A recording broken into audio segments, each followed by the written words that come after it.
ഈശോമിശിഹായ്ക്ക് സ്തുതിയായിരിക്കട്ടെ. ഞാൻ brother Shaiju Adappally, Ernakulam saint Mary's prayer മിനിസ്ട്രിയിൽ നിന്നാണ്. വീണ്ടും വിവിധ ആവശ്യങ്ങളും നിയോഗങ്ങൾക്കും വേണ്ടിയുള്ള ദൈവവചനങ്ങളുമായി നിങ്ങളുടെ അടുത്തേക്ക് വരുന്നതിൽ എനിക്ക് ഒത്തിരി സന്തോഷമുണ്ട്. കാരണം ഒത്തിരി നല്ല ഫീഡ്ബാക്കുകൾ ലഭിക്കുന്നുണ്ട്. ചിലരൊക്കെ കമൻസുകൾ അയക്കുന്നുണ്ട്, ചിലർ വിളിക്കുന്നുണ്ട്. വചനങ്ങൾ വെച്ച് പ്രാർത്ഥിച്ചു, ജോലി തടസ്സങ്ങൾ മാറി, വചനം വെച്ച് പ്രാർത്ഥിച്ചു, വിവാഹം നടന്നു, വചനം വെച്ച് പ്രാർത്ഥിക്കാൻ തുടങ്ങിയപ്പോൾ കിട്ടാതെ ബ്ലോക്കായി കിടന്ന പൈസ കിട്ടി, വസ്തുക്കച്ചവടം നടന്നു. അങ്ങനെ ഓരോ കാര്യങ്ങളും ബോധ്യങ്ങൾ കിട്ടി.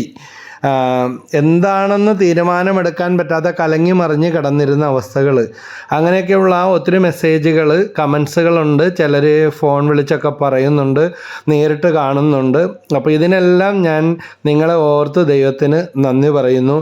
ഇന്ന് പരിശുദ്ധാത്മാവ് തരുന്ന ആ പ്രേരണയിലൂടെ പ്രാർത്ഥിക്കുവാനായിട്ട് എടുത്തിരിക്കുന്ന വചനം, ആ വിഷയങ്ങൾ വിഷാദം മാറുവാനും നിരാശ, കടിച്ചമർത്തിയ ദുഃഖം, ഇവയെല്ലാം മാറുന്നതിന് വേണ്ടിയുള്ള വചനങ്ങളും പ്രാർത്ഥനയുമാണ്. അനേകം പേരെ പിശാച് തങ്ങൾ പോലും അറിയാതെ തളച്ചിടുന്ന ഒരു മേഖലയാണിത്. അതായത് നിങ്ങളുടെ കാര്യം പോയി, നിങ്ങളുടെ കാര്യം പോയി, അങ്ങനെ ആയിരുന്നെങ്കിൽ കുഴപ്പമില്ലായിരുന്നു. പക്ഷേ ഇങ്ങനെ ആയിപ്പോയതുകൊണ്ട് ഇനി നിങ്ങൾക്ക് രക്ഷയില്ല, നിങ്ങളുടെ കാര്യം പോക്കാണ്, നിൻ്റെ കാര്യം പോക്കാണ്, ഇനി എന്ത് ചെയ്തിട്ടും കാര്യമില്ല എന്നുള്ള തെറ്റായ ബോധ്യങ്ങൾ കൊണ്ടുവരുന്നു. അതിന് നിരത്തുന്ന കാര്യങ്ങളും അനുഭവങ്ങളും ഓരോരുത്തർക്കും വ്യത്യസ്തമാണ്. ചിലർക്ക് സ്വന്തപ്പെട്ടവരുടെ അവരുടെ മരണമാകാം, സ്വന്തം പരാജയമോ അല്ലെങ്കിൽ ഏറ്റവും പ്രിയപ്പെട്ടവരുടെ പരാജയങ്ങളോ, പരീക്ഷാ തോൽവി, ഏതെങ്കിലും തരത്തിലുള്ള നഷ്ടമോ, ചതിയിൽപ്പെട്ട അവസ്ഥയോ,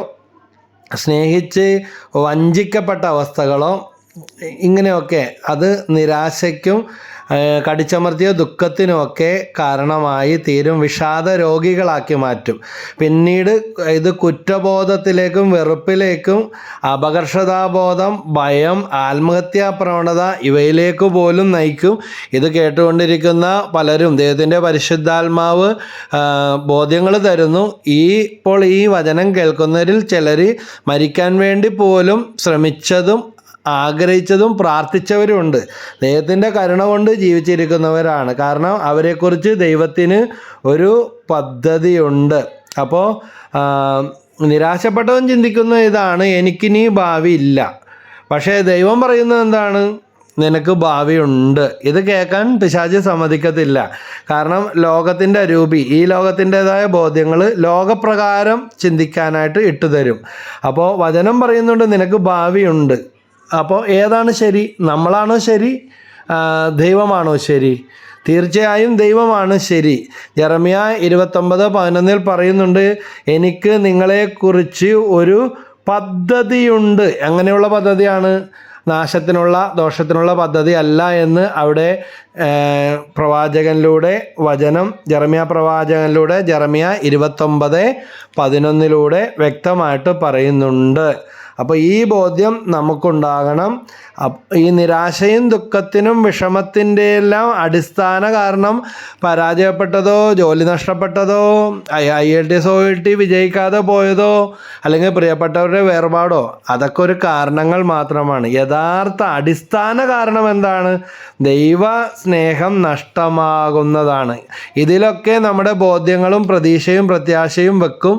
ഈ ലോകത്തിന് വേണ്ടി മാത്രം ജീവിക്കുന്നവരെ പോലെ ആയിരുന്നത് കൊണ്ടാണ് ഇങ്ങനെയുള്ള പ്രതിസന്ധികൾ നമ്മളെ തകർത്ത് കളയുന്നത്. അതുകൊണ്ട് ദൈവസ്നേഹത്തിൽ കുതിച്ചുയരാനും വളരാനുമുള്ള അവസരങ്ങളായിട്ട്, അതിൻ്റെ മൂലക്കല്ലായിട്ട് ഈ തകർച്ചകളെ നമ്മൾ കാണണം. കാരണം മനുഷ്യരുടെ പദ്ധതികൾ അവസാനിക്കുന്നിടത്താണ് ദൈവത്തിൻ്റെ പദ്ധതികൾ ആരംഭിക്കുന്നത്. ഇതൊരു ആശ്വസിപ്പിക്കാൻ വേണ്ടി പറയുന്നത്, അല്ലെങ്കിൽ ഇത് സ്ഥിരം വചന ശുശ്രൂഷകരൊക്കെ പറയുന്ന കാര്യമെന്ന് നമ്മൾ പറയും.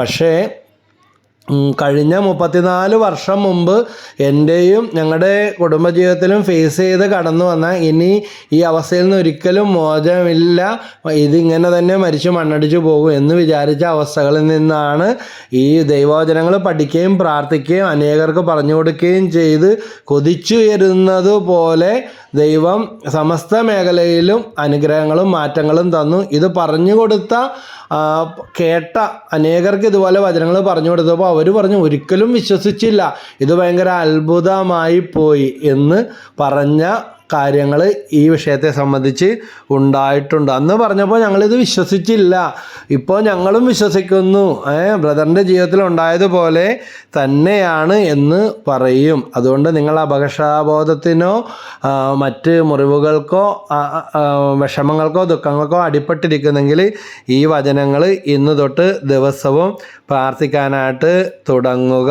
വചനപ്രകാരം പ്രാർത്ഥിക്കുമ്പോൾ ഇതാ നിരാശയും വിഷാദവും ഉളവാക്കുന്ന തിന്മകൾ, പൈശാചിക പീഡകൾ, അവൻ്റെ പ്രേരണകൾ യേശുനാമത്തിൽ വിട്ടുപോകട്ടെ എന്ന് പ്രാർത്ഥിക്കുക. നസനായ യേശുക്രിസ്തുവിൻ്റെ നാമത്തിൽ ഈ പ്രാർത്ഥന വചനം ശ്രവിക്കുന്ന കുടുംബങ്ങളിൽ നിന്ന്, വ്യക്തികളിൽ നിന്ന് കർത്താവേ താൽക്കാലിക നഷ്ടങ്ങൾ അല്ലെങ്കിൽ രക്ഷയില്ലെന്നുള്ള തോന്നൽ, തെറ്റായ ചിന്തകൾ, കുറ്റബോധം, തഴക്കദോഷങ്ങൾ എല്ലാം യേശു നാമത്തിൽ ഇപ്പോൾ തന്നെ വിട്ടുപോകട്ടെ. യേശുവേ നന്ദി, യേശുവേ സ്തുതി എന്നും പറഞ്ഞ് ഏറ്റെടുത്ത് നിങ്ങൾ പ്രാർത്ഥിക്കുക. നിങ്ങളുടെ ജീവിതത്തിൽ തീർച്ചയായിട്ടും അത്ഭുതങ്ങൾ നടന്നിരിക്കും. ഇത് വെറും വർത്തമാനമല്ല, ദൈവവചനമാണ് നമ്മളിവിടെ കേട്ടുകൊണ്ടിരിക്കുന്നത്. അപ്പോൾ ദൈവവചനം പറഞ്ഞ് ആവർത്തിച്ച് പ്രാർത്ഥിക്കുക. ദൈവത്തിന് അസാധ്യമായിട്ട് ഒന്നുമില്ല. കാരണം ദൈവം വിശ്വസ്തനാണ്, അവിടുന്ന് വാക്കുമാറുകയില്ല, അവിടുത്തെ വാക്കുകൾ കടന്നു പോവുകയുമില്ല. ഉറച്ചു വിശ്വസിക്കുക. സങ്കീർത്തനം 27:14 പറയുന്നു, കർത്താവിൽ പ്രത്യാശ അർപ്പിക്കുവിൻ, ദുർബലരാകാതെ ധൈര്യം അവലംബിക്കുവിൻ, കർത്താവിന് വേണ്ടി കാത്തിരിക്കുവിൻ. ഈ വചനം ആവർത്തിച്ച് പറഞ്ഞു പ്രാർത്ഥിക്കണം. എന്താണ് സങ്കീർത്തനം 27:14? ദുർബലരാകാതെ ധൈര്യം അവലംബിക്കുവിൻ. അപ്പോൾ അതിനു മുമ്പ് വേണ്ട കാര്യം എന്താ? കർത്താവിൽ പ്രത്യാശ അർപ്പിക്കുവിൻ. അങ്ങനെ പ്രാർത്ഥിക്കുമ്പോൾ കർത്താവിന് വേണ്ടി കാത്തിരിക്കാനുള്ള അനുഗ്രഹം കിട്ടും. വീണ്ടും യെശയ്യാ 41:17 പറയുന്നു, ദരിദ്രരും നിരാലംബരും ജലമന്വേഷിച്ച് കണ്ടെത്താതെ ദാഹത്താൽ നാവ് വരണ്ടു പോകുമ്പോൾ കർത്താവായ ഞാൻ അവർക്ക് ഉത്തരമരുളും. ഹല്ലേലൂയ. യെശയ്യാ 41:17 എന്താണ്? ജലമന്വേഷിച്ച്. ജലം എന്തിൻ്റെ അടയാളമാണ്? പരിശുദ്ധാത്മാവിൻ്റെ അടയാളമായിട്ട് വിശുദ്ധ ഗ്രന്ഥത്തിൽ പറയുന്നുണ്ട് അല്ലേ? ജലത്താലും ആത്മാവിനാലും വീണ്ടും ജനിക്കണമെന്ന് പറയുന്നുണ്ട്. അപ്പോൾ ജലം അന്വേഷിച്ച് കണ്ടെത്താതെ ദാഹത്താൽ നാവ് വരണ്ടു പോകുമ്പോൾ നമ്മുടെ ജീവിതത്തിൽ പലതരം അന്വേഷണങ്ങളിലാണ് നമ്മൾ. കർത്താവായ ഞാൻ അവർക്ക് ഉത്തരമരുളും. അടുത്ത വചനം ഏതാണ്? യെശയ്യാ പ്രവചനം 61:3-4 വാക്യങ്ങളാണ് പറയുന്നത്. അവിടെ പറയുന്നത് എന്താ? വെണ്ണീറിന് പകരം പുഷ്പമാല്യവും വിലാപത്തിന് പകരം ആനന്ദത്തിൻ്റെ തൈലവും തളർന്ന മനസ്സിന് പകരം സ്തുതിയുടെ മേലങ്കിയും നൽകാൻ അവിടുന്ന് എന്നെ അയച്ചിരിക്കുന്നു. ഹല്ലേലൂയ. ഒരു കുടുംബത്തിൽ ഒരു വ്യക്തി വചനത്തിലേക്ക് വന്നാൽ മതി, ഈ വിഷാദമൊക്കെ വിട്ടുമാറി ആ കുടുംബം മുഴുവൻ ഉണർവും ഐശ്വര്യവും ഉണ്ടാകും. എന്ത് ചെയ്തിട്ടും ക്ലച്ച് പിടിക്കുന്നില്ല, എന്ത് ചെയ്തിട്ടും ഉയർച്ചയില്ല, രക്ഷപ്പെടുകയില്ല എന്ന തോന്നൽ ഒരു വ്യക്തിയിൽ, ഒരു കുടുംബത്തിൽ പരിശുദ്ധാത്മാവിനെ കിട്ടിയാൽ ആ കുടുംബം മുഴുവൻ ഉയർന്നു വരും. ഇത് നിങ്ങൾ വിശ്വസിക്കുക. ദൈവത്തിന് അസാധ്യമായിട്ട് എന്തെങ്കിലും ഉണ്ടോ? വീണ്ടും ജെറമ്യാ പ്രവചനം 31:13 വാക്യം, ഞാൻ അവരുടെ വിലാപം ആഹ്ലാദമാക്കി മാറ്റും, അവരെ ദുഃഖമകറ്റി സന്തോഷിപ്പിക്കുകയും ആശ്വസിപ്പിക്കുകയും ചെയ്യും. ഈ ലോകത്തിൽ വേറെ ആർക്കെങ്കിലും ഇത് സാധിക്കുമോ? ആർക്കും സാധിക്കുകയില്ല. ആരും ഇതിന് തുനിയത്തുമില്ല. അവനവൻ്റെ കാര്യം തീർന്നിട്ടുണ്ട്, മറ്റുള്ളവരുടെ കാര്യമെന്ന് പറയും.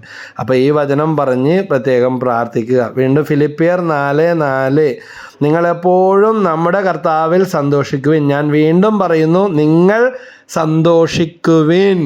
അതുകൊണ്ട് നമ്മൾ സ്വയം നെഞ്ചത്ത് 2 കൈയും വെച്ചിട്ട് പറയണം, ഞാൻ എൻ്റെ കർത്താവിൽ സന്തോഷിക്കും, ഞാൻ ഇനി ദുഃഖിച്ച് നിരാശപ്പെട്ട് നടക്കുകയില്ല. അപ്പോൾ മറ്റുള്ളവർ നമ്മളെ കാണുന്നവർ ചോദിക്കാൻ തുടങ്ങി, ഇപ്പോൾ ഭയങ്കര സന്തോഷമാണല്ലോ, നിങ്ങൾ ഏത് പ്രാർത്ഥനയ്ക്കാണ് പോകുന്നത്, ഏത് വചനമോ പ്രാർത്ഥിക്കുന്നത്, എനിക്ക് വേണ്ടിയും പ്രാർത്ഥിക്കണേ എന്ന്. ഇതാണ് സാക്ഷ്യം. എന്ന് പറയുന്നത്. മൈക്ക് വെച്ച് സാക്ഷ്യം പറയുന്നതിനേക്കാൾ അത് വേണ്ട എന്നല്ല പറയുന്നത്. യഥാർത്ഥ സാക്ഷ്യം നിങ്ങളുടെ മുഖത്ത് നോക്കുന്നവർ നിങ്ങളിലൂടെ നമ്മളിലൂടെ ദൈവത്തെ കാണും. അങ്ങനെ ഓരോ ദിവസവും പ്രാർത്ഥിക്കണം. എൻ്റെ അടുക്കൽ വരുന്നവർ കർത്താവെ അങ്ങയെ അനുഭവിക്കാൻ, അങ്ങയെ ദർശിക്കാൻ, അങ്ങയെ മഹത്വപ്പെടുത്തുവാൻ എനിക്ക് ഇടയാക്കണമേ. ഞാൻ പ്രാർത്ഥിക്കാറുള്ള ഒരു പ്രാർത്ഥന, എൻ്റെ അടുക്കൽ വരുന്നവർ അങ്ങയെ അനുഭവിക്കാനും അങ്ങയെ ദർശിക്കാനും അങ്ങയെ മഹത്വപ്പെടുത്തുവാനും എനിക്ക് ഇടയാക്കണമേ. അങ്ങേക്കായി ദാഹിക്കുന്നവരെ ഇന്ന് എൻ്റെ അടുക്കലേക്ക് ആനയിക്കണമേ. അവരോട് ആത്മാവിൻ്റെ ശക്തിയോടും ധൈര്യത്തോടും സ്നേഹത്തോടും കൂടെ അങ്ങയെ പങ്കുവെക്കാൻ, സുവിശേഷം പങ്കുവെക്കാൻ എനിക്കിടവരട്ടെ. യേശുവേ നന്ദി, യേശുവേ സ്തുതി. ഒന്ന് പ്രാർത്ഥിച്ചു നോക്കിയേ. ഇതാ സമയം തികയത്തില്ല. വിഷാദവും ദുഃഖമൊക്കെ ഏതിലേ ഓടിപ്പോയിന്ന് പറയാനായിട്ട് പറ്റത്തില്ല. കഴിഞ്ഞ കുറേ നാളായിട്ട് പിശാച് പലരെയും ഇങ്ങനെ അടിപ്പെടുത്തി വെച്ചിരിക്കുകയാണ്. നിൻ്റെ കാര്യം പോക്കാണ്, രക്ഷയില്ല, പണ്ട് മുതലേ നിങ്ങളുടെ കുടുംബം അങ്ങനെയാണ്, പൂർവികർ അങ്ങനെയാണ്, അവരങ്ങനെയാണ്, ഇവരിങ്ങനെയാണ്, അതാ നിൻ്റെ കൃഷിയൊക്കെ തകർന്നു പോയില്ലേ, പിന്നെ വിചാരിച്ച പോലെ വിളവൊന്നും നിനക്ക് കിട്ടിയില്ലല്ല, പിന്നെ നിൻ്റെ വരുമാന മാർഗങ്ങൾ അടഞ്ഞു പോയില്ലേ, കുടുംബത്തിൽ നിന്ന് നിനക്കൊന്നും തന്നില്ലല്ലോ. ആര് പറഞ്ഞു തരും? പിശാച് പറഞ്ഞു തരും.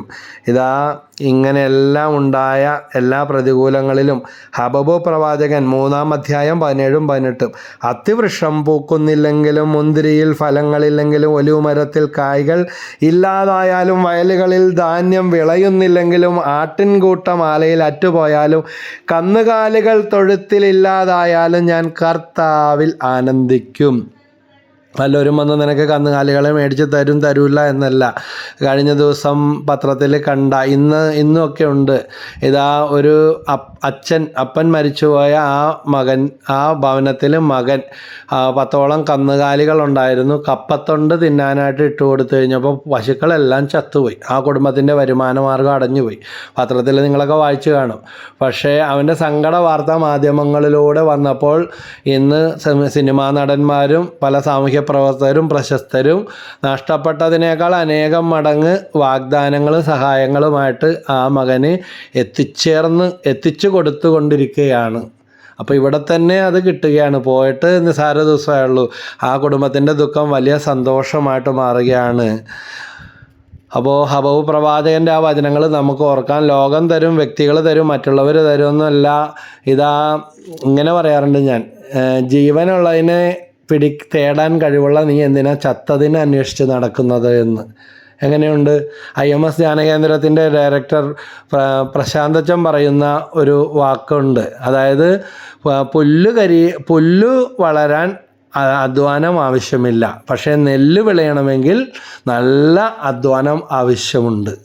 പുല്ല് തഴച്ചു വളർന്നുകൊള്ളും, പക്ഷേ നെല്ല് വിളയണമെങ്കിൽ കളകളൊക്കെ പറിച്ച് ആ വിള വളർന്നു വരാനുള്ള അനുകൂലങ്ങൾ നല്ല രീതിയിൽ ഒരുക്കേണ്ടതുണ്ട്. ഇതുപോലെ ദൈവികമായ പുണ്യം, സന്തോഷം, സ്നേഹം, സമാധാനം പരിശുദ്ധാത്മാവാണ് നമുക്ക് തരുന്നത്. അപ്പോൾ പരിശുദ്ധാത്മാവിൻ്റെ ഈ അഭിഷേകത്തിന് വേണ്ടി നമ്മൾ നന്നായിട്ട് പ്രാർത്ഥിക്കുക.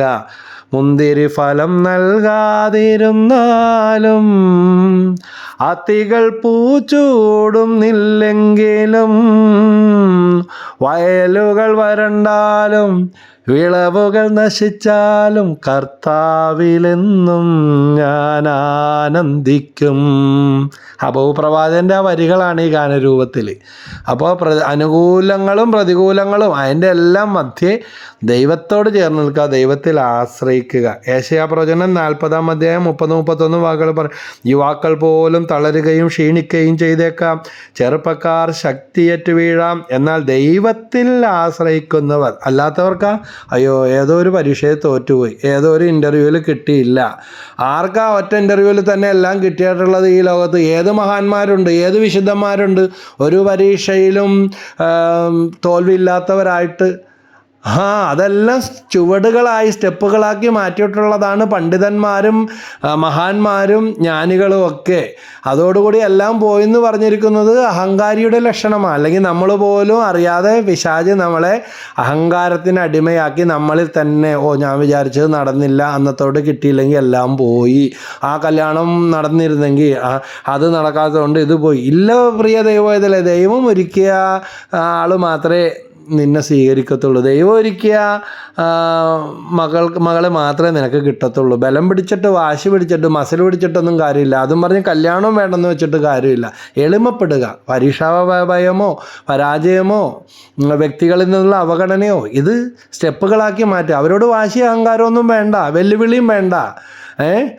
വാശി വെച്ച് കഴിയുമ്പോൾ ഉള്ളതും കൂടെ പോകും. അതുകൊണ്ട് ദൈവത്തിൽ ആശ്രയിക്കുക, ദൈവത്തിൻ്റെ കരുണ നിറയുന്നതിന് വേണ്ടി പ്രാർത്ഥിക്കുക, പരിശുദ്ധാത്മാവ് നിറയുന്നതിന് വേണ്ടി ദാഹിച്ചു പ്രാർത്ഥിക്കുക. അപ്പോൾ ഈ വചനങ്ങളിലൂടെ നമ്മുടെ ജീവിതം കടന്നു പോകട്ടെ. സങ്കീർത്തനം 9:2 പറയുന്നുണ്ട്, ഞാൻ അങ്ങയിൽ ആഹ്ലാദിച്ചുല്ലസിക്കും, അത്യുന്നതനായവനെ അങ്ങയുടെ നാമത്തിന് ഞാൻ സ്തോത്രം ആലപിക്കും. യേശുവേ നന്ദി, യേശുവേ സ്തുതി കൂടെ കൂടെ പറഞ്ഞു പ്രാർത്ഥിച്ച് എല്ലാ ദിവസവും, എല്ലാ നേരവും, എല്ലായ്പ്പോഴും. അതുകൊണ്ടാണ് 1 തെസ്സലോനി 5:16 പറയുന്നത്, എപ്പോഴും സന്തോഷത്തോടെ ഇരിക്കും, നിരന്തരം പ്രാർത്ഥിക്കും. 16ഉം 17 എല്ലാറ്റിനും വേണ്ടി നന്ദി പ്രകാശിപ്പിക്കും. ഇതാണ് ദൈവഹിതം.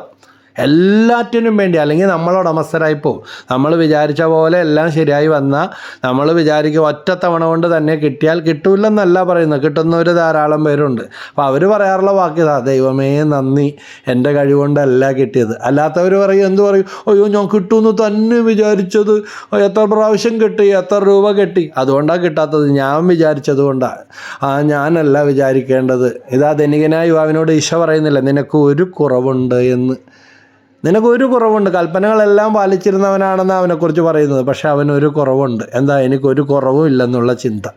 അതുകൊണ്ട് ജീവനുള്ള മനുഷ്യനാവുമ്പോൾ, ഈ ഭൂമിയിലുള്ള ആളുകളാകുമ്പോൾ അവിടെ കയറ്റിറക്കങ്ങളും പരാജയങ്ങളും എല്ലാം ഉണ്ട്.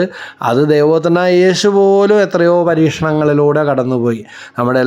നമ്മുടെ വിശുദ്ധന്മാരെല്ലാം ഏതെല്ലാം തരം പരീക്ഷണങ്ങളും സഹനങ്ങളും നമുക്കുണ്ടാകാം. നമുക്ക് ദൈവത്തിൽ ആശ്രയിക്കാം. അപ്പോഴാണ് സങ്കീർത്തനം 43:5, എൻ്റെ ആത്മാവേ നീ എന്തിനു വിഷാദിക്കുന്നു, നീ എന്തിനു നെടുവേർപ്പെടുന്നു, ദൈവത്തിൽ പ്രത്യാശ വെക്കുക. Praise the Lord. തീർച്ചയായിട്ടും അത്ഭുതം നടക്കും. ഈ കേട്ട ശുശ്രൂഷയിലെ വചനങ്ങളൊക്കെ കുറിച്ച് വെച്ച് സാധിക്കുന്നത് പോലെ പ്രാർത്ഥിക്കുക. അത്ഭുതം നടക്കും. ദൈവം നിങ്ങളുടെ ജീവിതം മാറ്റിമറിക്കും. നിങ്ങൾ ഉപേക്ഷിക്കപ്പെടുകയോ അവഗണിക്കപ്പെടുകയോ ഇല്ല. പരിശുദ്ധാത്മാവും നിറയും. സഹനങ്ങളിൽ അടിപതറാതെ നിന്ന പരിശുദ്ധ കന്യക, പരിശുദ്ധ ദൈവമാതാവിൻ്റെ മധ്യസ്ഥ എല്ലാവർക്കും ഉണ്ടാകട്ടെ. എല്ലാ വിശുദ്ധരുടെ കൂട്ടായ്മയും വിശുദ്ധ മിഖായേൽ മാലാഖ, നമ്മുടെ പേരിൻ്റെ വിശുദ്ധന്മാർ, നമ്മുടെ കാവൽ മാലാഖമാർ, അവരുടെ എല്ലാ സഹായം പ്രാർത്ഥിക്കാം. യേശുനാമത്തിൽ ബന്ധനം കഴിയട്ടെ, കെട്ടുപോട്ടെ. പരാജയഭീതി യേശുനാമത്തിൽ വിട്ടുപോട്ടെ. നിരാശ യേശുനാമത്തിൽ മാറിപ്പോട്ടെ. വിഷാദത്തിൻ്റെ പിന്നിൽ പ്രവർത്തിക്കുന്ന എല്ലാ രൂപികളും യേശുനാമത്തിൽ നിർവീര്യമാവട്ടെ. ദൈവസ്നേഹം വന്ന് നിറയട്ടെ. സന്തോഷവും സമാധാനവും നിറയട്ടെ. ഇന്നു മുതൽ പ്രത്യാശ ഞങ്ങളുടെ ഹൃദയങ്ങളിൽ നിറക്കണമേ. ഞങ്ങളെക്കുറിച്ച് പദ്ധതിയുള്ള ദൈവത്തിൻ്റെ പദ്ധതി ഞങ്ങളുടെ ജീവിതത്തിൽ ഫലമണിയട്ടെ. Hallelujah, hallelujah, hallelujah. ഈശോയിൽ സ്നേഹമുള്ളവരെ, ഈ വചന ശുശ്രൂഷ, ഈ തിരുവചനങ്ങൾ നിങ്ങൾക്ക് അനുഭവേദ്യമാകുന്നെങ്കിൽ നിങ്ങൾ കമൻസുകൾ അയക്കുക. ഇത് ലഭിക്കാത്ത, അറിയാത്ത ഒട്ടനവധി ആളുകൾ നമുക്ക് ചുറ്റുമുണ്ട്. ഒട്ടനവധി വാട്സാപ്പ് ഗ്രൂപ്പുകളും ഫേസ്ബുക്ക് ഗ്രൂപ്പുകളൊക്കെ ഉണ്ട്. അവർക്കെല്ലാം ഈ വചനങ്ങൾ എത്തിച്ച് കൊടുത്തുകൊണ്ട് ദൈവവചന പ്രേക്ഷിത വേലയിൽ, സെൻറ്റ് മേരീസ് പ്രേമശ്രീയുടെ സുവിശേഷ വേലയിൽ നമുക്ക് സമർപ്പിതരാകാം. അങ്ങനെ പരസ്പരം പ്രാർത്ഥനയിൽ കണ്ടുമുട്ടാം. ദൈവം എല്ലാവരെയും അനുഗ്രഹിക്കട്ടെ. ഈശോ മിശിഹായ്ക്ക് സ്തുതിയായിരിക്കട്ടെ. Praise the Lord. പിതാവിൻ്റെയും പുത്രൻ്റെയും പരിശുദ്ധാത്മാവിൻ്റെയും നാമത്തിൽ ആമേൻ.